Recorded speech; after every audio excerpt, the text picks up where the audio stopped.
Vacinas bivalentes contra a Covid começam a ser aplicadas hoje em 18 capitais. O governo se reúne para decidir suspensão da cobrança do ICMS dos combustíveis, que termina amanhã. E você vai ver também. Reforma tributária começa a ser desenhada por grupo de trabalho. Cashback do povo pode ser incluído na proposta. O programa de declaração do imposto de renda deve ser liberado só dia 15 de março. Saiba quais são as regras para acertar as contas com o leão. Menos de um mês após a tragédia, novo terremoto de magnitude 5,7 atinge a Turquia e causa mais destruição. Mas tremores não abalam a solidariedade do povo turco. Torcedores promovem chuva de ursinhos de pelúcia para doação em jogo de futebol. Essas e outras notícias você confere a partir de agora. Olá, muito boa tarde. Mais uma vez, seja muito bem-vindo. Nós estamos ao vivo. Agora são 13 horas e 3 minutos pelo horário de Brasília. Muito boa tarde, Dani. Mais uma vez, um prazer estar ao seu lado. Boa tarde, Cléber. O prazer é todo meu. E vamos juntos conferir o que é notícia no Brasil e no mundo nesta segunda-feira. E começa hoje a aplicação da vacina bivalente contra a Covid no Brasil. O imunizante é uma atualização e protege, além da cepa original do coronavírus, das subvariantes da Ômicron. Os grupos mais expostos ao risco da doença e que foram vacinados com ao menos 2 doses da vacina contra a Covid vão receber a nova versão do imunizante primeiro. Nessa etapa da campanha de vacinação contra a Covid-19 no Brasil, com o reforço da bivalente da Pfizer, que garante proteção contra a cepa original do coronavírus e as subvariantes da Ômicron. A vacina bivalente é uma atualização em relação aos primeiros imunizantes fabricados contra a Covid-19 e tem o objetivo de expandir a resposta imune específica à variante Ômicron e a melhorar a proteção da população. Os grupos prioritários que devem receber as doses são pessoas com mais de 60 anos, moradores de instituições de longa permanência, pessoas com deficiência, pacientes com baixa imunidade, como pessoas com câncer ou transplantados, comunidades indígenas, ribeirinhas e quilombolas, gestantes e puérperas e os profissionais da saúde. A meta é vacinar 90% da população-alvo. O Ministério da Saúde afirma que, a partir do mês de março, o calendário de vacinação vai ser aberto para outros grupos.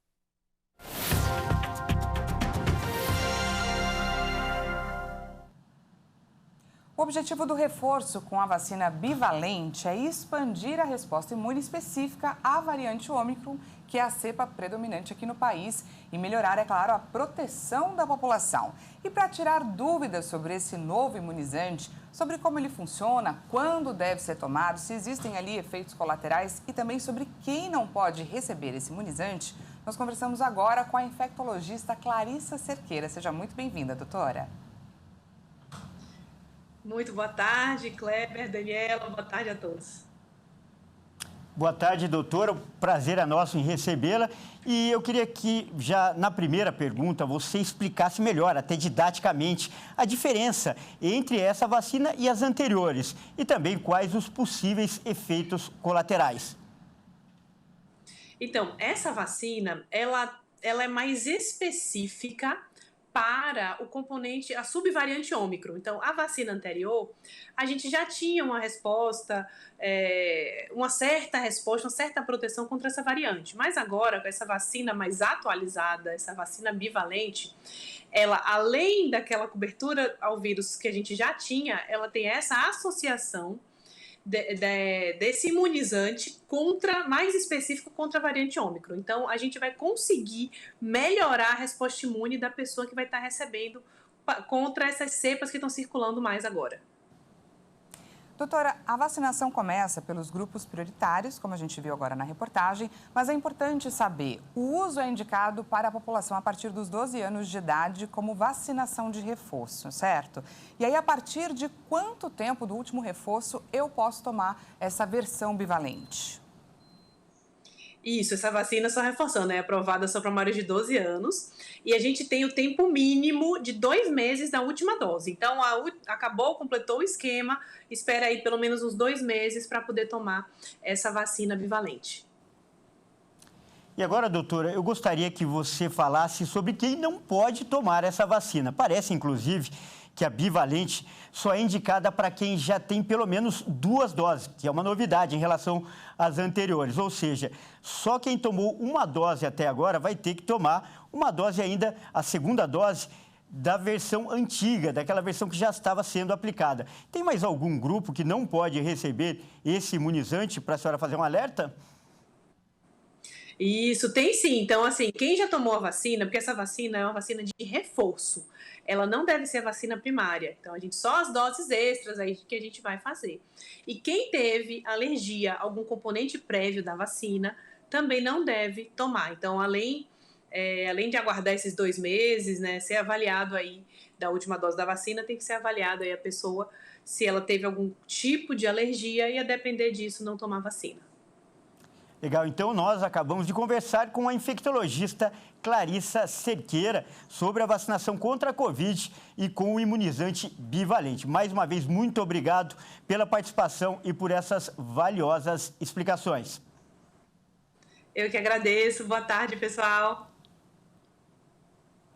E começam hoje as discussões do grupo de trabalho da Câmara dos Deputados sobre a reforma tributária. A ideia é diminuir o peso dos tributos sobre as famílias mais pobres. As discussões no Congresso Nacional, com o objetivo de aprovar a reforma tributária, já começaram com uma reunião entre membros da cúpula do grupo de trabalho para preparar um encontro com o economista Bernard Api, secretário especial para a reforma tributária do Ministério da Fazenda e quem idealizou as propostas. Mas, oficialmente, o grupo de trabalho vai ter as primeiras reuniões nesta terça e quarta-feira. Os deputados que fazem parte do colegiado vão analisar sugestões de plano de trabalho e definir um cronograma para o funcionamento do grupo. Por enquanto, essas são as únicas reuniões já agendadas. O colegiado terá 90 dias para concluir os trabalhos, prorrogáveis por mais 90. 2 projetos tramitam no Congresso Nacional sobre a reforma tributária, a PEC 45 da Câmara e a PEC 110 do Senado. Há convergências nas 2 propostas e a ideia é unificar para garantir a aprovação da reforma, que é considerada prioritária pelo governo federal, com um novo texto fruto de discussões do grupo de trabalho. De acordo com o coordenador, o deputado Reginaldo Lopes, a ideia é incluir na proposta o cashback do povo, que prevê a devolução de parte do imposto pago às famílias de baixa renda. E o preço dos combustíveis é tema de um encontro entre o presidente Lula, o presidente da Petrobras, Jean Paul Prats, e os ministros, melhor dizendo, da Fazenda e da Casa Civil. O encontro avalia a volta da cobrança dos tributos federais, que está prevista para a partir de quarta-feira. Teve início em 2022 um projeto que limitou o imposto sobre a circulação de mercadorias e serviços, o ICMS de combustíveis, em até 17%. A cobrança varia conforme o estado. A desoneração dos combustíveis tinha validade até 31 de dezembro. Mas ao tomar posse no dia 1º de janeiro, Lula estendeu a medida até 28 de fevereiro. A prorrogação da medida provisória que barateia os combustíveis é definida pela ala política do governo. Já a equipe econômica se preocupa com o custo que a desoneração dos tributos federais traz para os cofres da União. Segundo cálculos, o impacto chegaria a 30 bilhões de reais por ano aos cofres públicos, com a manutenção da medida, o que pode comprometer investimentos sociais futuros. Caso não se decida pela prorrogação, a partir da quarta-feira, os impostos federais voltam a incidir sobre os combustíveis. Isso deve fazer com que os preços da gasolina e do etanol subam. Segundo estimativas da Associação Brasileira dos Importadores de Combustíveis, a gasolina deve ficar 69 centavos mais cara por litro e o etanol 24 centavos mais caro. O Índice Geral de Preços Mercado de fevereiro registrou o menor patamar de um ano. O resultado da conhecida inflação do aluguel foi divulgado hoje pelo Instituto Brasileiro de Economia da Fundação Getúlio Vargas. O IGPM teve deflação de 0,06% em fevereiro. Segundo a Fundação Getúlio Vargas, o índice que serve como base para reajuste de diversos contratos, como os de locação de imóveis, por exemplo, acumula alta de 0,15% no ano e de 1,86% em 12 meses. Em fevereiro de 2022, o índice subiu 1,83% e acumulava alta de 16,12% em 12 meses. A queda do indicador interrompeu 2 meses seguidos de alta. Em dezembro, o índice variou 0,45% e em janeiro, 0,21%. Além da análise dos preços ao consumidor, o índice leva em consideração o custo dos produtos primários, matérias-primas, preços no atacado e insumos da construção civil. De acordo com a FGV, a baixa do indicador foi pressionada principalmente pelo recuo do índice de preços ao produtor amplo, IPA, que em 12 meses recuou de 3% para 0,42%, o menor patamar desde março de 2018, diante da queda dos preços das grandes commodities. A inflação ao consumidor também cedeu diante da contribuição menos intensa do grupo Educação, Leitura e Recreação. Em variação média, desacelerou de 2,04% para 0,46%. Por fim, a inflação mais baixa foi influenciada pelo comportamento da mão de obra, que registrou alta discreta em comparação ao mês anterior.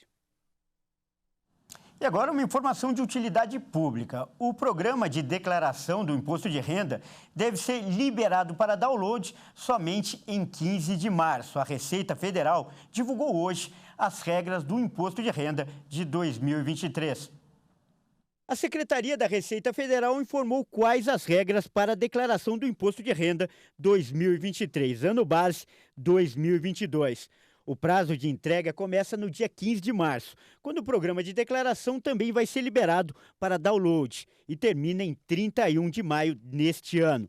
É obrigado a declarar imposto este ano quem recebeu rendimentos tributáveis acima de R$ 28.559 em 2022. O valor é o mesmo da declaração do IR do ano passado. Contribuintes que receberam rendimentos isentos ou não tributáveis superiores a R$ 40 mil no ano passado. Quem teve isenção de imposto sobre o ganho de capital na venda de imóveis residenciais, seguido de aquisição de outro imóvel residencial no prazo de 180 dias. A Receita Federal informou que buscará permitir que, desde o início do prazo de entrega, todos os contribuintes já possam usufruir da declaração pré-preenchida, que proporciona menos erros e maior comodidade ao contribuinte. A rapidez na entrega da declaração é importante para quem busca receber as restituições mais rápido. Neste ano, os lotes serão pagos a partir de 31 de maio. E veja a seguir, menos de um mês da tragédia, um novo terremoto de magnitude 5,7 atinge a Turquia e causa ainda mais destruição.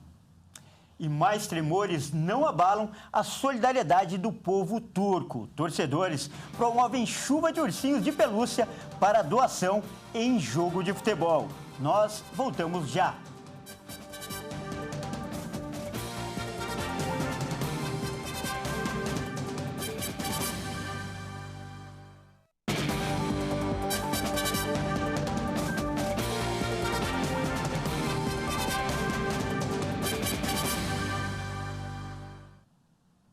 Seja bem-vindo mais uma vez, estamos de volta ao vivo, agora 1h19 pelo horário de Brasília. Voltamos com mais destaque nacional. E olha só, o número de mortes confirmadas pelo temporal que arrasou o litoral norte do estado de São Paulo há uma semana subiu para 65, sendo 64 na cidade de São Sebastião e uma em Ubatuba. Segundo a Agência Brasil, associações de moradores, o Corpo de Bombeiros e as polícias civil e militar vão decidir se encerram ou não os trabalhos de resgate. Uma semana após as fortes chuvas que atingiram o litoral norte de São Paulo, bombeiros resgataram neste domingo a última pessoa dada como desaparecida. Associações de moradores, bombeiros, polícia civil e militar fazem um levantamento para ver se ainda há pessoas consideradas desaparecidas e assim decidir se encerram os trabalhos de resgate. Foram mais de 680 milímetros de chuva em um período de 24 horas no último fim de semana, mais que o dobro do esperado para todo o mês e o maior volume acumulado em um dia que se tem registro no país. Segundo um balanço oficial, mais de 2.400 pessoas seguem desalojadas. O governador de São Paulo, Tarcísio de Freitas, admitiu que o sistema de alerta à população por SMS não foi suficiente para evitar a tragédia e anunciou a instalação de sirenes em áreas de risco. A construção de casas para os desabrigados também foi confirmada. Segundo especialistas, eventos extremos como este são causados pela combinação dos efeitos da mudança climática com a urbanização desordenada. Cerca de 9,5 milhões de pessoas vivem em áreas de risco no Brasil, sujeitas a deslizamentos e inundações. Trazemos agora os destaques internacionais. Enquanto a guerra na Ucrânia segue sem previsão de fim, as tensões também alcançam a Moldávia, que é um pequeno país que fica na fronteira com a Ucrânia.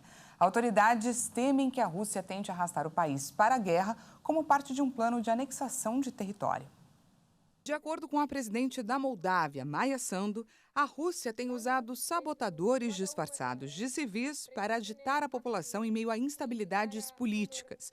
O país tem vivido uma crise que levou ao aumento dos preços do gás e da inflação, e a acusação é de que a Rússia tem tentado tirar vantagem disso. Especialistas alertam que as ações de Moscou em relação à Moldávia têm semelhança com os movimentos feitos antes da anexação da Crimeia em 2014 e com o início da invasão à Ucrânia em fevereiro do ano passado. Vladimir Putin revogou um decreto de política externa que reconhecia a independência da Moldávia após a desintegração da União Soviética. Em seguida, acusou a Ucrânia de estar planejando ataques a um território pró-russo no país, onde Moscou tem posições militares. O chefe do Serviço de Segurança da Moldávia alertou que há um risco muito alto de que a Rússia lance uma nova ofensiva no leste do país ainda este ano. A Moldávia não é membro da OTAN, o que a torna ainda mais vulnerável à Rússia. Mesmo sem pertencer à aliança, o presidente americano Joe Biden convidou o governo da Moldávia a participar de uma reunião com países membros no último dia 21 de fevereiro. Os Estados Unidos também afirmaram seu apoio à soberania e à integridade territorial da Moldávia. Mais de 60 pessoas morreram após o naufrágio de uma embarcação que transportava imigrantes na costa da Itália, na região de Calábria. A Guarda Costeira segue com as buscas por vítimas na região. A tragédia na Itália se torna ainda maior. Nesta segunda-feira, a Guarda Costeira do país confirmou o surgimento de novos corpos em Crotone, na região da Calábria, vítimas do naufrágio de uma embarcação que transportava migrantes no último domingo. Pedaços do barco, que estava superlotado e foi de encontro às rochas a poucos metros da costa durante uma tempestade, foram encontrados espalhados na praia. Algumas ONGs assumiram os cuidados de crianças que perderam os parentes. Os bombeiros da cidade vizinha de Cutro também participam das buscas com o auxílio de helicópteros. A embarcação partiu de Izmir, na Turquia, na semana passada, e 3 responsáveis pelo tráfico de imigrantes sem documentos foram detidos. De acordo com a imprensa italiana, a polícia ainda busca um 4º suspeito. E na tarde de hoje acontece a premiação dos melhores jogadores de futebol do mundo, o FIFA The Best. Muitos prêmios estão em jogo, incluindo o melhor jogador e jogadora de futebol do ano, melhor treinador e também o gol mais bonito. Os 3 finalistas para melhor jogador do mundo são o francês Karim Benzema, atual vencedor do prêmio, Lionel Messi, argentino, que conta com 7 conquistas e é o maior ganhador, e o francês Kylian Mbappé, que busca sua primeira bola de ouro. Na categoria feminina, Alex Morgan, americana do San Diego Wave, Alexia Putellas, espanhola do Barcelona, e Beth Mead, inglesa do Arsenal, estão concorrendo ao prêmio de melhor jogadora do esporte. E não acho que o Brasil não está representado. No prêmio Puskás, categoria que coroou o gol mais bonito do ano, o atacante do Tottenham, Richarlison, está na final com o gol de voleio com a amarelinha, na estreia da Copa do Mundo. A premiação será realizada em Paris, às 5 horas da tarde, pelo horário de Brasília. E um novo tremor atingiu a Turquia e deixou pelo menos uma pessoa morta. Vários prédios que foram danificados pelo terremoto no início do mês acabaram desabando nesta segunda-feira.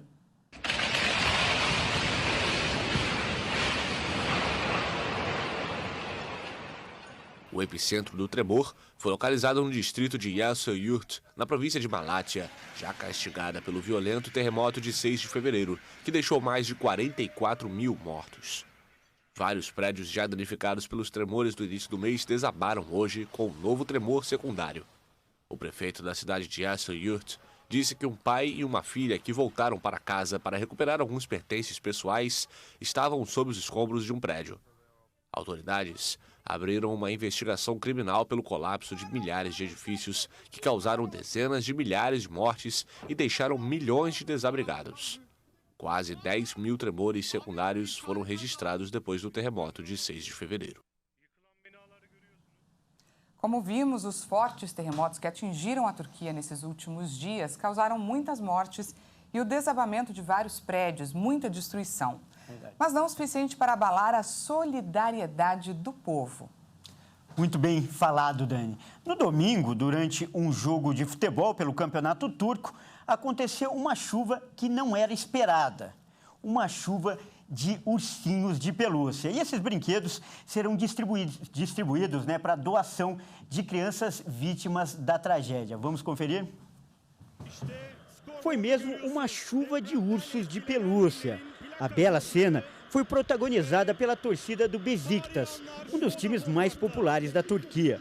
Os torcedores arremessaram os brinquedos no campo para serem doados às crianças vítimas dos terremotos que causaram mais de 50 mil mortes no país e na Síria.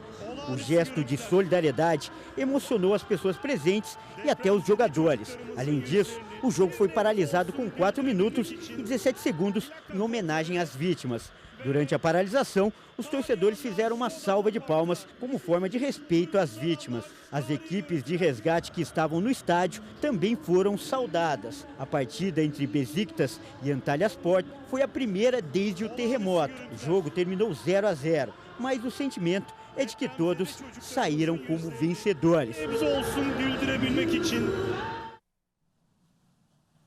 Muito legal, né? E uma curiosidade para quem nos assiste, Dani, essa ação feita pela torcida, ela foi batizada como Esse Brinquedo é Meu Amigo. E com certeza é um brinquedo que vai ser lembrado para sempre, né? Afinal, a gente nunca esquece um amigo, né, que oferece uma mão, uma companhia, que nos acompanha. A gente não esquece jamais, não é? Principalmente num momento difícil como esse. Com certeza. Essa edição fica por aqui. Muito obrigada pela sua companhia. Uma ótima tarde para você e até mais. Até mais.